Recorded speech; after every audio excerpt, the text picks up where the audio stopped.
नमस्कार दोस्तों, आज है हम लातूर शहर में और इस शहर की जानी मानी शख्सियत हमारे साथ है जिनका नाम है डॉक्टर सूर्य नारायण रणसुभे। इनकी पहचान अलग से कराने की ज़रूरत नहीं है, हमारी गुफ्तगू से इनकी पहचान हो जाएंगी। तो हम आज इनको लातूर शहर के बारे में इनसे हम रूबरू हो रहे हैं और इनसे हम बात करने वाले हैं। लातूर शहर की सांस्कृतिक और सामाजिक पहचान क्या है, इसके साथ साथ इस शहर की खासियतें क्या है, इस पर हम बात करेंगे। मैं 50 साल से लातूर में रहता भी रहा हूँ, तो भी मेरा मूल जन्म गांव गुलबर्गा है, जो निज़ाम रियासत का एक बहुत बड़ा महत्वपूर्ण शहर था। और लातूर भी निज़ाम रियासत से जुड़ा हुआ था, ये उस्मानाबाद ज़िले में था। जब भी मैं लातूर के बारे में बोलता सोचता हूँ तो मुझे सबसे पहले देवी सिंह चौहान जी का नाम याद आता है। देवी सिंह चौहान ये अंतर्राष्ट्रीय कीर्ति के भाषा वैज्ञानिक थे और भाषा का उनका बहुत पुराना अध्ययन था। उन्होंने एक तो जिस शहर में मैं नौकरी करने के लिए आया था, वो शहर भी नहीं था, एक छोटा सा कस्बा था। सन 65 में जब मैं यहाँ आया तो इसकी जनसंख्या केवल 30,000 थी, आज वो 5 लाख है। और 1961 में दयानंद कॉलेज की स्थापना हुई। सन 65 में मैं यहाँ आया हिंदी विभाग में। मेरे मन में जिज्ञासा थी बहुत ज़्यादा, क्योंकि ये जिज्ञासा मेरे शहर गुलबर्गा के भी प्रति थी, जो अब मेरा शहर नहीं रहा, परंतु लातूर के प्रति जानने की बहुत उत्सुकता थी। तो देवी सिंह गुरुजी से जब संपर्क बढ़ा और एक अध्येता के रूप में ही संपर्क बढ़ा, तब उन्होंने मुझे कुछ जो जानकारी दी वो सबसे पहले मैं रखना चाहता हूँ। लातूर की भौगोलिक से संबंधित जानकारी। गुरुजी ये कहते थे कि लातूर समुद्र से उतनी ऊंचाई पर है जितना महाबलेश्वर है, और इसके प्रमाण के रूप में वो कहते थे कि लातूर की एक खासियत ये है कि किसी भी सीज़न में, भयंकर गर्मी के दिनों में भी रात के 2 बजे के बाद यहाँ बहुत ठंड महसूस होती है। गर्मी के दिनों में आप टेरेस पर अगर सोना है तो आपको कंबल लेकर ही सोना होगा, क्योंकि 12 के बाद यहाँ का टेम्परेचर बदलता था। मैं बदलता था इसलिए कह रहा हूँ, सन 90 तक ये स्थिति थी। मेरे पुराने मकान में जब हम पहली बार टेरेस पर सोए तो भयंकर परेशान हो गए, इतनी ठंड छूटती थी। अब तो 90 के बाद सीमेंट का जंगल बढ़ने लगा और रात में सीमेंट के ये सारे टेरेस गर्मी छोड़ते हैं, जिससे ये कम हुआ। परंतु अभी भी बहुत ऊंचाई पर अगर आप गए तो आपको ठंड महसूस होगी। ये इसकी एक ख़ास भौगोलिक स्थिति है। दूसरी बात जो गुरुजी ने मुझे बताई कि लातूर की जो रचना है वो उल्टे सॉस की तरह है, उल्टे बसी की तरह, सॉस की तरह। उसका प्रमाण ये देते थे कि लातूर शहर में किसी भी दिशा से आप आओ, आपको ये शहर पहले कभी नहीं दिखेगा। एकदम से आप शहर में आएंगे, जैसे उल्टा सासर होता है ना, ऐसे ऊपर पठार पर बसा हुआ ये कस्बा है। और इसलिए आपको झट से नहीं दिखाई देता। अब यह हालत अलग है, क्योंकि इसके पहले जब भी मैं पुणे से या नांदेड़ से या अंबाजोगाई से आता था तो पहले शहर दिखता नहीं था। गुरुजी कहने के बाद मैंने एहसासपूर्वक देखा, अब तो हर जगह उड्डान पुल बने हैं वगैरह, इसीलिए अब वो बात नहीं रही, परंतु ये शहर की असलियत है। तो फिर बाद में जैसे जैसे स्थितियां बदलने लगी, इस शहर ने अपना रूप बदला। मैं इस शहर की कुछ खासियत बताता हूँ, जो खासियत आपको और किसी किताब में नहीं मिलेगी। ये मेरे अपने निरीक्षण के बल पर है।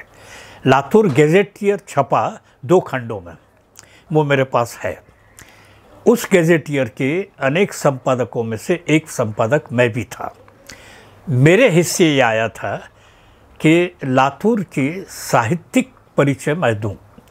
काफ़ी मेहनत मुझे करनी पड़ी, क्योंकि प्राचीन काल से मुझे वो सब देना था, आधुनिक काल।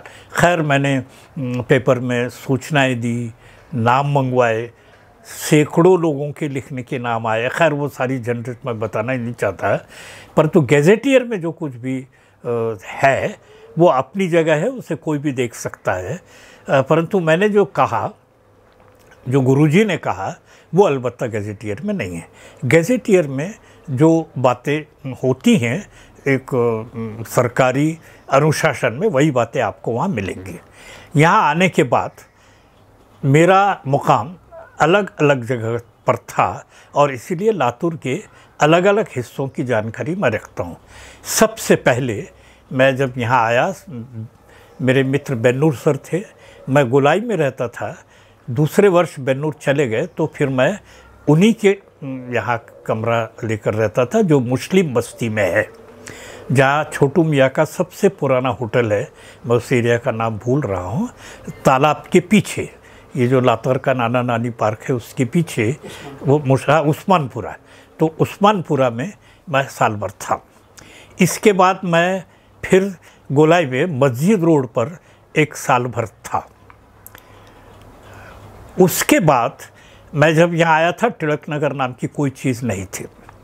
जब मैं लातूर का इतिहास पढ़ने लगा तो लोकमान्य बाल गंगाधर तिलक की यहाँ पर एक कॉटन मिल थी। वो यहाँ क्यों थी? क्योंकि लोकमान्य तिलक जिस महाराष्ट्र के निवासी थे वो ब्रिटिशों के अंतर्गत था। तो लोकमान्य तिलक को परेशान करने के लिए अंग्रेज़ी सरकार उनके किसी भी उद्योग व्यवसाय पर छापा डालकर उसको बंद कर देती। इसीलिए अंत में उन्होंने निज़ाम राज्य में निज़ाम की अनुमति लेकर लातूर में वो मिल शुरू कर दी। कपास को प्रेस किया जाता था यहाँ पर, बिनौले अलग करके प्रेस करके फिर वो बाहर भेज दिया जाता था। तिलक जी के जीवनी में इसका उल्लेख है और तिलक यहाँ जीवन में 3-4 बार आए हैं। उनका एक विश्वासु व्यक्ति था जैन समाज का, वो जड़गांव का था, वो ये सारा कारोबार देखता था। मैं बहुत रोमांचित हो उठा कि तिलक यहाँ थे और उनकी वो जगह भी थी, अब वो ख़त्म कर दी गई। हालांकि मैंने नगर परिषद से कहा कि उसको, उस वास्तु को स्मृति के रूप में रखिएगा, वो नहीं हुआ। तो तिलक के स्मरणार्थ पुणे से जो यहाँ डॉक्टर लोग आए, उन्होंने तिलक नगर नाम दिया। वहाँ एक हाउसिंग सोसाइटी बनी। बाद में मैं तिलक नगर में रहने लगा।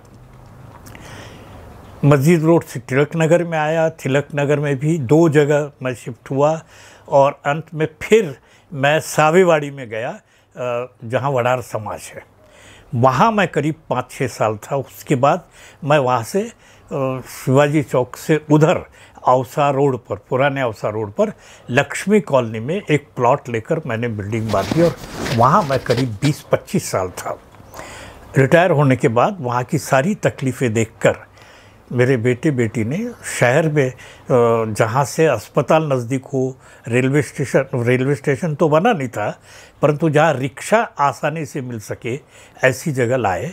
ये सारा कहने का मतलब ये है कि लातूर के अलग अलग हिस्सों की संस्कृति, वहाँ का जीवन, वहाँ की भाषा, इसे मैं जानता हूँ, इसलिए मैंने ये सब विस्तार से कहा। यहाँ जब मैं पहली बार जहाँ रहता था गंजगोलाई, वहाँ की अपनी एक संस्कृति, व्यापारी संस्कृति, मस्जिद रोड हो या गंजगोलाई हो, वहाँ की अपनी एक अलग संस्कृति है। वहाँ की भाषा भी एकदम अलग है।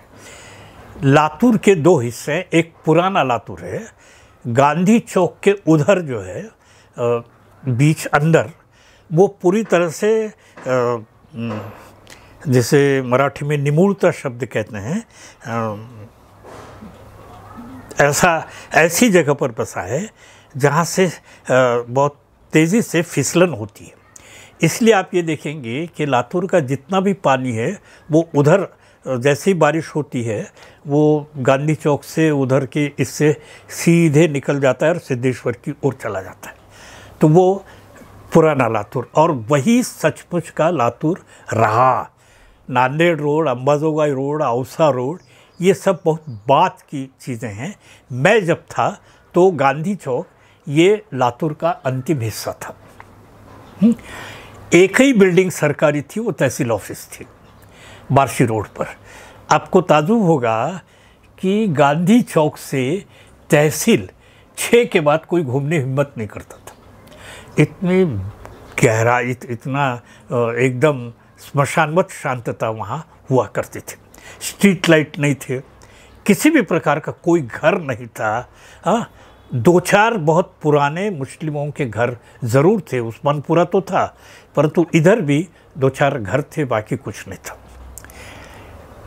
हुआ ऐसा कि साधारणतः कॉलेज खुला 65 में, और शुरुआत में तो हमारी ऐसी हालत थी, गैदरिंग के बाद लड़कियों को उनके घर ले जाने के लिए 4 प्राध्यापक आगे, 4 प्राध्यापक पीछे, कुल 12 ही तो थे।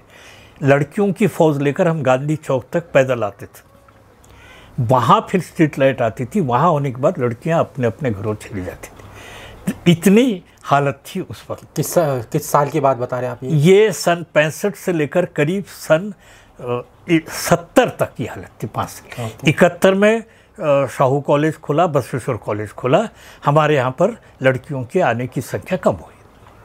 पर बाद में क्या हुआ, तिलक नगर बनने के बाद, क्योंकि तिलक नगर बना 68-69 में शुरू हुआ कंस्ट्रक्शन, 71 के बाद वहाँ लोग रहने आए। उसके बाद वहाँ तक स्ट्रीट लाइट आई। पहला होटल अशोक होटल बना, गेस्ट हाउस पहले से था, तहसील ऑफिस और गेस्ट हाउस यही 2 थे। सुनसान एकदम, इसमें कोई कॉलेज का जो गेस्ट हुआ करते थे वो प्राध्यापक के घर में उतरते थे, क्योंकि ये तालुका था और गेस्ट हाउस जो है तुरंत मिल नहीं सकता था, जिलाधिकारी से परमिशन लेनी पड़ती थी। लंबी चौड़ी प्रोसेस थी। तो कौठाड़े का लॉज था, लॉज में उतरते थे। पर शायद 78 या 80 में कौठाड़े के उस लॉज में खून हुआ, उसके बाद वो पूरी तरह से बर्बाद हो गया। कोई वहाँ पर उतरने ही तैयार नहीं था, यह हालत थी। तो उसके बाद ये तिलक नगर बना, तिलक नगर के आसपास बस्तियाँ बनी, नल चला गया, लोगों को हिम्मत आने लगी, लोग प्लॉट लेने लगे। सिग्नल कैंप था। सिग्नल कैंप का इतिहास ऐसा है, जब प्लेग हुआ करता था तब पुराने लातूर के लोग वहाँ सिग्नल कैंप में झोपड़ियाँ डालकर रहते थे, और वहाँ से रेल जाती थी, इसलिए वो सिग्नल है। कैंप इसलिए क्योंकि प्लेग के समय वहाँ पर लोग कैंप डालते थे। प्लेग ख़त्म हुआ कि फिर अपने घर जाते थे। बाद में वहाँ पर भी घर बनने लगे। शुरुआत में ब्राह्मण वकीलों ने वहाँ घर बनाया। आप ये देखेंगे कि वहाँ ब्राह्मण वकील आज भी बड़ी संख्या में हिम्मत करके वो आए, क्योंकि कोर्ट नज़दीक था ना उनके लिए, छोटा कोर्ट, इसलिए वो सुविधाएं हो गई। तो धीरे धीरे ये शहर बढ़ते गया। उसी बीच उधर, क्योंकि बाबा साहब अम्बेडकर के आदेश अनुसार गांव के दलित गांव छोड़कर कस्बे और शहर की ओर निकले। यहाँ निकले तो इधर तो पॉसिबल नहीं था, तो वो उधर बस गए। काफ़ी बड़ी संख्या में आज भी वो आपको वहीं मिलेंगे। उसका एक कारण ये है, और ये भी जो हुआ 70-72 के बाद शुरू हुआ। और एक एरिया वो गरीबों का, श्रमिकों का एरिया नांदेड़ रोड पर, छोटे मोटे काम करने वाले हमाल या वो ऐसे जिनकी ताकत ही नहीं थी, तो इसलिए वहाँ घनी बस्ती है, छोटे किराए से वो लोग रहते हैं। मिडिल क्लास जो है, डॉक्टर और वकील, इन्होंने इधर बस्ती बनाना शुरू किया। सबसे पहले राजस्थान विद्यालय के शिक्षकों ने गुरु कृपा हाउसिंग सोसाइटी बनाई, वो सबसे पुरानी सोसाइटी लातूर की। उसके बाद एक एडवोकेट दरड़ा थे, उन्होंने आदर्श कॉलोनी का प्लान बनाया, और आदर्श कॉलोनी में भी हम लोग हिम्मत नहीं कर पाए। बहुत दूर है, क्यों लेंगे। बहुत सस्ते में मकान थे, लोन भी वो दिला दे रहे थे, परंतु लोगों ने हिम्मत नहीं की, मध्यवर्गीय वहाँ पर चले गए, इसलिए वो भी बस्ती बढ़ी। इधर गुरु कृपा होने के कारण, गुरु कृपा आखिरी था, उसके आगे कोई जाता भी नहीं था।